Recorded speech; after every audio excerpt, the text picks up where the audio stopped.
A Streetcar Named Desire. Notes about Tennessee Williams.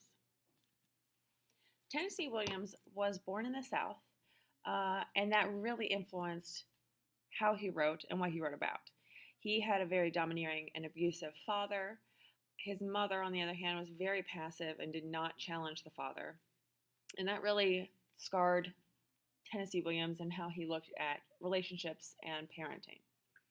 He grew up in New Orleans, and so he likes to use a lot of the distinct styles and setting from the South in his writing. He had homosexual relationships, but it was on the down low. Not a lot of people knew about it, or if they did, it was just among friends and therefore accepted. However, because of his abusive childhood, he tended to use alcohol and prescription medications to excess, which ended up affecting his health later on. He said of The Streetcar Named Desire that it was about the ravishment of the tender, the sensitivity, the delicate by the savage and brutal forces of modern society. He said that it's not really a play about these individuals, that instead it's a play about how the South falls apart because of modern society and the expectations and things that the modern society cared about. So he's going to talk a lot we're going to talk a lot afterwards about how the South, with industrialization, starts to fall away, that these giant Gothic plantations and houses and treatment of women changed because of modern society and what modern society valued more.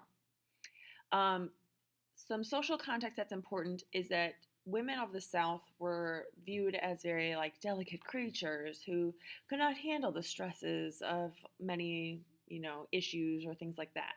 And then it was about appearing to be very delicate, but really having much more strength than what appears on the surface.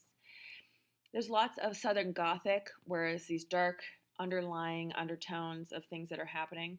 But one of the things that was causing the wearing away of the traditional South was immigration. There was a huge influx of immigrants into Southern life because there had been a big diaspora or moving away by African Americans from the South. And so then there were immigrants moving in for those jobs. At the time, there was a lot of Eastern European, Polish immigrants who were coming. One of the big things that Tennessee Williams uses in the play is expressionist theater. It came about in the 20th century, a German influence, and it dramatizes a spiritual awakening. So we have characters who are realizing something deep down about themselves, and it becomes, the whole play is dramatizing that and putting that on display. It tends to exaggerate the grotesque, so something that would appear somewhat flawed, they make it excessively flawed. And it's a very urgent display of those things, and usually they're dealing with the loss of wealth, a downward spiral of mental health, or some sort of disturbing sexual experiences or thoughts.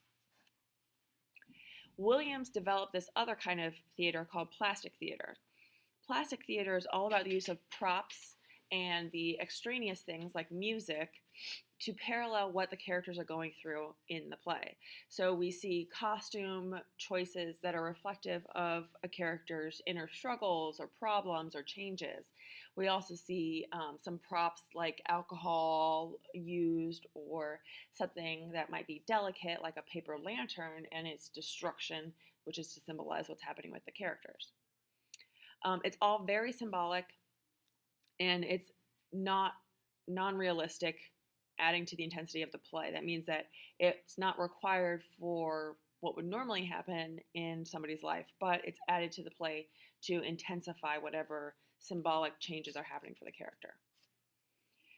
Now, it's also centered around Greek tragedy. Greek tragedy, there's a specific thing that happens, and it's all centered around a character's tragic flaw, that is their destruction of some kind. It came about from Aristotle, And he said that there were three things that had to happen for a Greek tragedy.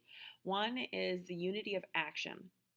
That means that there's only one plot. There are no other subplots that are also being developed. So we have our main characters, and that's all we're focused on. We're not focused on any of the side characters and what they might be going through. A unity of place, that means everything happens in one location. We only have this one apartment that everything happens in. We don't go and visit other locations to play out whatever's happening. And time, unity of time. It almost always occurs within 24 hours. This play does not quite meet that, but it is a compressed amount of time for all the events that happen.